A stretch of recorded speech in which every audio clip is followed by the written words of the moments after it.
Hello साथीहरू, नमस्ते। म निमा गिरी। म नरेश गिरी। लोक सेवा आयोगले लिने शाखा अधिकृत तहको परीक्षाको शासन प्रणाली अन्तर्गत 3.7 मा सार्वजनिक सेवा बडापत्र, नागरिक बडापत्र अथवा सिटिजन चार्टरको विषयमा आज हामी छलफल गर्न गइराखेका छौँ। सार्वजनिक सेवा बडापत्र भनेको के हो त भन्दा सार्वजनिक सेवा बडापत्र सेवा प्रदायक निकायले आफ्नो कार्यालयले प्रदान गर्ने सेवाको प्रकृति, मापदण्ड, प्रक्रिया, लाग्ने समय तथा दस्तुर र गुनासो सुनुवाई संयन्त्रका बारेमा सेवाग्राहीलाई खुलस्त र स्पष्ट सूचना वा जानकारी दिन सार्वजनिक रूपमा राखिएको एक लिखत हो। यो सेवाग्राही र सेवा प्रदायक बीच भएको एक समझदारी पत्र हो। तोकी अनुसार सेवा प्राप्त नगरी हानि भएमा क्षतिपूर्ति प्राप्त गर्ने सम्मको व्यवस्था हुन्छ। सार्वजनिक सेवा बडापत्र सेवाको मापदण्ड निर्धारण गर्ने, तिनको सञ्चार गर्ने, उक्त मापदण्डका आधारमा सेवा प्रदायक निकायले आफ्नो क्रियाकलापहरूको नियन्त्रण गर्ने, सेवा प्रवाहको पारदर्शिता कायम गर्ने, सेवा प्रदायकको उत्तरदायित्व र जवाबदेहिता सुनिश्चित गर्दै गुणस्तर व्यवस्थापन गर्ने एक औजार हो र यसलाई 3C को रूपमा हामीले यहाँ राखिदिएको छौँ। Customer driven and service standard, communication, control. यी तीनवटा कुराहरू स्ट्यान्डर्ड कुन गुणस्तरको सर्भिस प्रवाह गर्ने भन्ने, सेवाग्राहीसँगको सञ्चारको कुराहरू र सेवा प्रवाहको नियन्त्रणका कुराहरू सिटिजन चार्टर अन्तर्गत पर्न आउँदछन्। यहाँ हामीले एउटा नागरिक बडापत्रको स्याम्पल लिएर राखेका छौँ।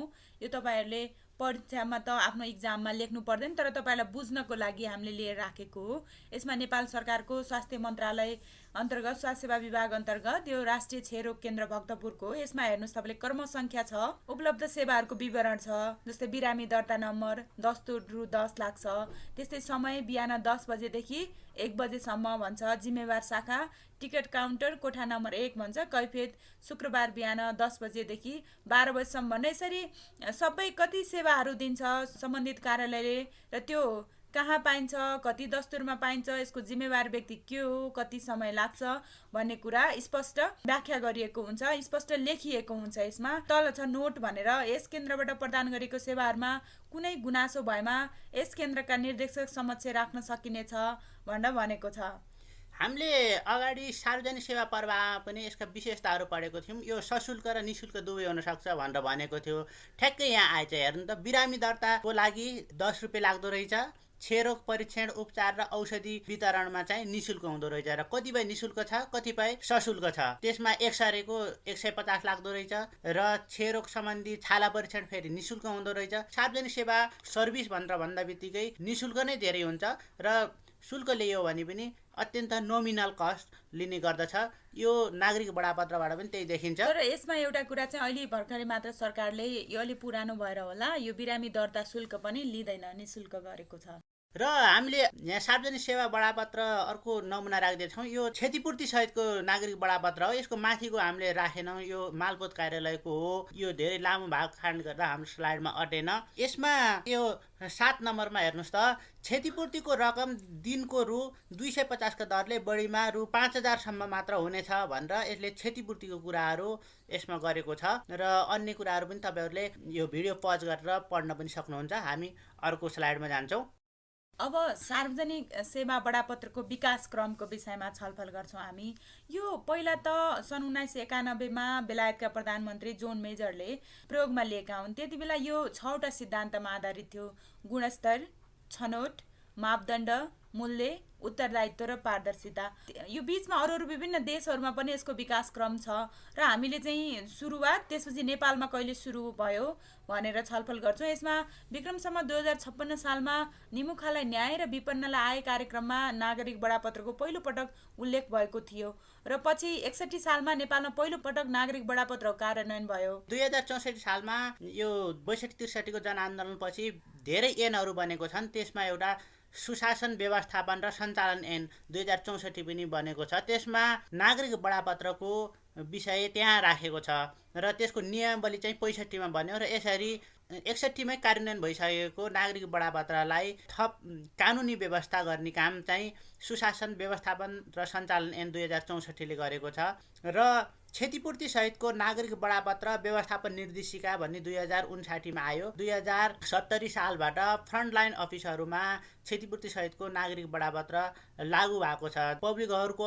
आउजाउ धेरै हुने र धेरै करप्सन भयो भनेर पनि आरोप लाग्ने ठाउँहरू जस्तो मालपोत कार्यालय जस्ता ठाउँहरूमा चाहिँ क्षतिपूर्ति सहितको नागरिक बडापत्र राखेको छ, ताकि त्यहाँ बिचौलियाहरू नआउन्। प्रष्ट रूपमा कहाँ जान पर्ने हो, के गर्न पर्ने हो, के कागजपत्र चाहिने हो, कति रुपियाँ लाग्ने हो भन्ने कुरो जनताले प्रष्ट थाहा पाउन्, त्यहाँ बिचमा चलखेल गर्ने मौका नआओस्। र यदि कसैले नागरिकलाई दुःख दिने नियतले, आफूले नाजायज पैसा असुल्ने नियतले दुःख दिन खोज्छ भने उसले क्षतिपूर्ति पाउने गरेर त्यस्तो प्रबन्ध गर्न खोजेको देखिन्छ। तैपनि यो क्षतिपूर्ति सहितको नागरिक बडापत्रले करप्सन टोटली हट्यो नै भन्ने त होइन, तर यसले धेरै कुराहरूमा सुधार गरेको विश्वास गर्न सकिन्छ।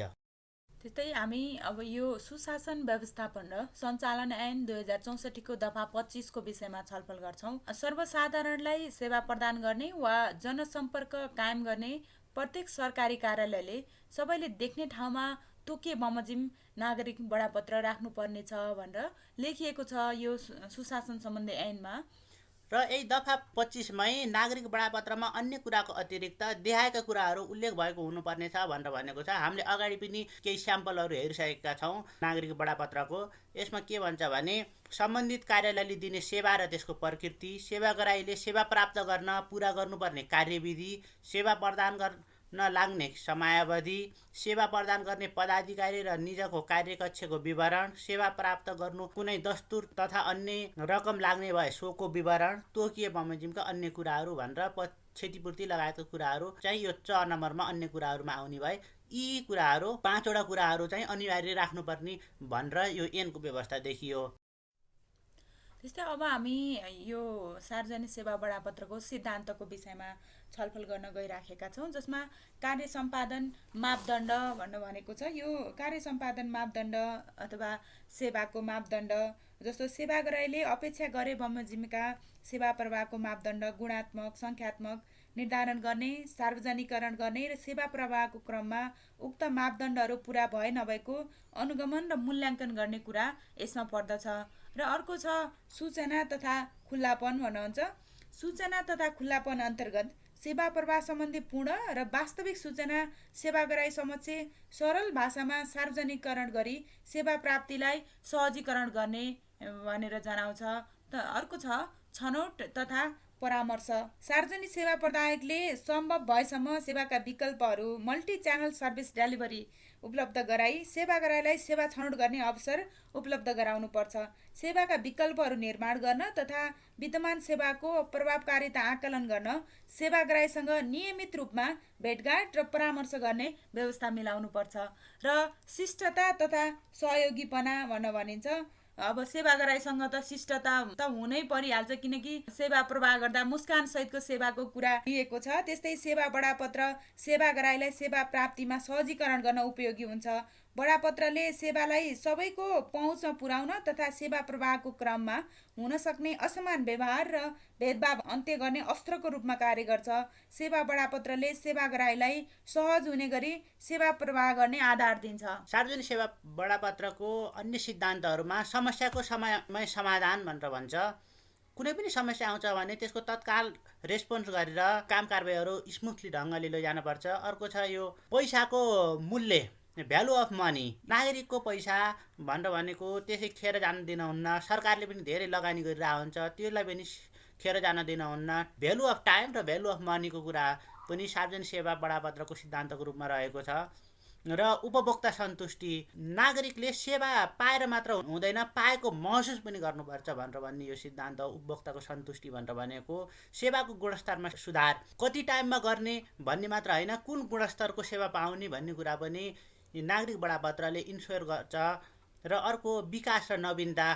यो एकचोटि नागरिक बडापत्रमा कुनै सेवा प्रवाहको कुरा लेखियो भने त्यसलाई बिस्तारै परिमार्जन गर्दै नयाँ नयाँ टेक्निकहरू प्रयोग गर्दै सेवा प्रवाह अझ चुस्त छरितो र क्वालिटीयुक्त र नयाँ बनाउँदै लैजानुपर्छ भन्ने सिद्धान्त हो विकास र नवीनता। अब हामी तत्त्वहरूको विषयमा छलफल गर्न गइरहेका छौँ। तत्त्वमा दीर्घकालीन सोच तथा लक्ष्य भन्नुहुन्छ कुन कार्यक्रम अथवा जुन संस्था छ अथवा त्यो सार्वजनिक सेवा प्रवाह गर्ने सरकारका लक्ष्य सोचहरू हुन्छन् नि, यसलाई कहाँ पुर्याउने, त्यो अनुसार सेवा प्रवाह गरिन्छ र सेवा कति प्रकारका सेवाहरू हामीले दिँदैछौँ ती सेवाहरूको नि व्याख्या गरिएको लेखिएको हुन्छ र सेवामा लाग्ने हामीले अगाडि पनि कुरा गऱ्यौँ, दस्तुर सशुल्क निशुल्कको कुरा हुन्छ सेवा दिँदै गर्दा, त्यसको पनि स्पष्ट व्याख्या गरिएको हुन्छ र सेवाको परिमाण कुन परिणाममा हामी सेवा दिँदैछौँ र सेवा दिँदैमा सेवा पूर्ण हुन्छ भन्ने हुन सेवाको गुणस्तर कुन गुणस्तरको सेवा दिँदैछौँ हामीले त्यसमा पनि भर पर्छ र सेवा प्राप्त गर्ने प्रक्रिया हाम्रो नेपालमा चाहिँ सरकारी सेवा सार्वजनिक सेवा प्राप्त गर्ने एउटा झन्झटिलो प्रक्रिया छ, यसले मान्छेलाई राहत होइन आहत दिने काम गरिराखेको हुन्छ, त्यो हुनाले प्रक्रिया कस्तो छ त्यसमा पनि ध्यान दिनुपर्छ र आवश्यक कागजात मान्छेलाई यतिकै सेवा होइन वैधानिक तवरले कानुनी तवरले आवश्यक कागजात पुरा गरेर सेवा प्रवाह गर्नुपर्छ। अन्य तत्त्वहरूमा सेवाग्राही कुन हुन् भन्ने कुराहरू पनि सार्वजनिक सेवा बडापत्रको एउटा तत्त्वको रूपमा हामीले यहाँ राखिदिएको छौँ। कुन कुन संलग्न हुन्छन् भन्ने कुरा नै त्यो तत्त्व हो र सेवा प्राप्त गर्न लाग्ने समय पनि अर्को तत्त्वको रूपमा रहेको छ। सेवा दिने शाखा जिम्मेवार व्यक्ति, त्यसै गरी सेवा उपलब्ध नहुँदाको उपचार भनेर भनेको यो गुनासो सम्बोधन सम्बन्धी कुराहरू पनि यो तत्त्वको रूपमा आउँछ र क्षतिपूर्तिको व्यवस्था पनि यो एउटा नवीन अवधारणा हो। हामीले अगाडि पनि भन्यौँ कतिपय कार्यालयहरूमा 70 सालदेखि यो लागू पनि भएर आइरहेको छ र यी कुराहरू चाहिँ सार्वजनिक सेवा बडापत्रको तत्त्वको रूपमा हामीले लिन सक्छौँ। विशेषता हामी चाहिँ सार्वजनिक निकायले प्रदान गर्ने सेवाको जानकारी दिन्छ भनेर भनेको छौँ, भनेको यसले के जान्छ स्पष्टता हुन्छ यसमा भन्ने छ। अर्को सेवा केन्द्र, सेवाको लागत, प्राप्तिको समय, सेवा प्राप्त गर्न लाग्ने आवश्यक कागजात र कानुनी प्रक्रियाको जानकारी दिन्छ। त्यसपछि सेवा प्रवाह गर्ने जिम्मेवार अधिकारीको जानकारी, गुनासो संयन्त्रको व्यवस्था हुन्छ र सेवा प्राप्त नगरी हानि भएमा क्षतिपूर्तिको व्यवस्था गर्छ। त्यसै गरी सार्वजनिक सेवा बडापत्रका अन्य विशेषताहरूमा सबै सेवाग्राहीले देख्ने ठाउँमा राखिन्छ। यो स्टिल, अडियो भिजुअल र डिजिटल सबै प्रकारको हुन्छ। स्टिल भनेर भनेको प्रायः कार्यालयहरूमा टिनको पातामा राता अक्षरले प्रिन्ट गरेर राखेको हुन्छ स्टिल नागरिक बडापत्र। अडियो भिजुअल भनेर भनेको यो भिडियो अडियो भएको त्यस्तो पनि नयाँ आधुनिक प्रकारको टेलिभिजनहरूमा त्यहाँ विभिन्न सूचनाहरू पनि प्रसारण गरेको हुन्छ। सबै जिल्ला प्रशासनहरूमा पनि यो व्यवस्था गरिएको छ। त्यहाँ मानिसहरूलाई सुसूचित गरिरहेको हुन्छ अडियो भिजुअलमा। र अर्को डिजिटल भनेर भनेको यो खास गरेर वेबसाइटहरूमा पनि नागरिक बडापत्र राखिदिने गरिन्छ ताकि मान्छेहरू घरैमा बसेर पनि कुनै कार्यालय जानुपर्ने छ भने पहिले त्यहाँको सेवाको बारेमा जानकारी लिन सक्छ। यो कानुनी दस्तावेज होइन, नैतिक मूल्यमा आधारित हुन्छ। गुनासो सुनवाईको कुरा त छ, अर्को कुरा क्षतिपूर्तिको कुराहरू पनि छ, तैपनि अदालतमा गएर मुद्दा मामिला गर्न पाउने चाहिँ होइन, कानुनी दस्तावेज होइन। यो चाहिँ जस्तै सेवा प्रवाहमा सहजीकरण मात्र सहजीकरणको कुरा रहेछ, रूपमा अदालतबाट लागू गर्न सकिँदैन। यसलाई सेवा प्रवाह सम्बन्धमा सार्वजनिक निकायद्वारा गरिएको बाचाको रूपमा सम्झिनुपर्छ। यसले सेवा प्रदायक र सेवाग्राही दुवै पक्षलाई जिम्मेवार बनाउँछ। सेवा प्रदायकको कुरा ड्युटी के हो भन्ने कुरा त हुने भइ नै गयो। त्यसै गरी सेवाग्राही पनि आफ्नो ठाउँमा आफ्नो कर्तव्य के हो, बढी जानकारी लिने कुराहरू, आफै अग्रसर हुने कुराहरू सेवाग्राहीलाई पनि जिम्मेवार बनाएको देखिन्छ। त्यसै गरी सेवा प्रवाहबारे यसले सूचना प्रवाह गर्छ, अनुमान योग्य सेवा प्रवाहको सूचना गर्छ। यसमा टाइम तोकेको हुन्छ, त्यसले गर्दाखेरि एउटा अनुमान योग्य सेवा प्रवाहलाई सुनिश्चित गरेको पाइन्छ। अब हामी सार्वजनिक सेवा बडापत्रको सम्बन्धमा भएका समस्याहरूको विषयमा छलफल गर्छौँ।